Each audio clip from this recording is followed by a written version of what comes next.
ditën kur takosh me Allahut, atëherë kur të shohim në të vërtetat absolute, kur të shohim se ni subhanallah, çfarë peshë dhe vlerë ka. Ni subhanallah.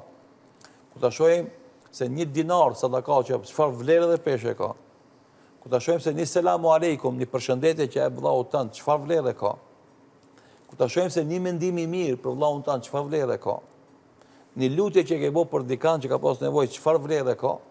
E mos folim për faljen e namazit obligativ, e mos folim për agjërimin e Ramazanit.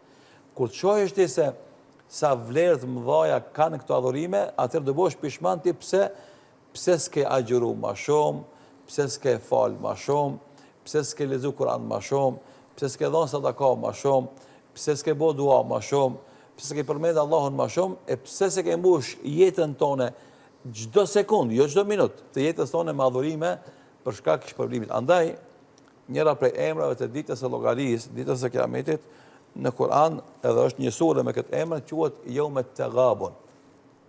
Dita e dëshpërimit. Po dita e dëshpërimit ndodh edhe për besimtarët edhe për jo besimtarët. Dikush ka mundësi me thonë, po si është ditë e dëshpërimit për besimtarët? Është ditë e dëshpërimit për besimtarët, se ata do e shohin se çfarë shpërblime kanë veprat e mira, ato që i kanë bë, edhe sikur të kishin bë edhe më shumë, edhe sa më shumë do të fitonin. Andaj kam dëshpëru pse nuk e kanë mbush krejt jetën full me vepra të mira, për të fituar tash shpërblime më shumë. Edhe kam qenë ditë e zhgënjimit ose dëshpërimit për jo besimtarët, sepse ata kanë me po se me pak punë të mira kanë mujt me fitu xhennetin, edhe me shpëtu pi xhenemit, edhe me pak punë të mira, pak më shumë punë të mira, do të kishin fituar edhe grada të mëdha në xhenet.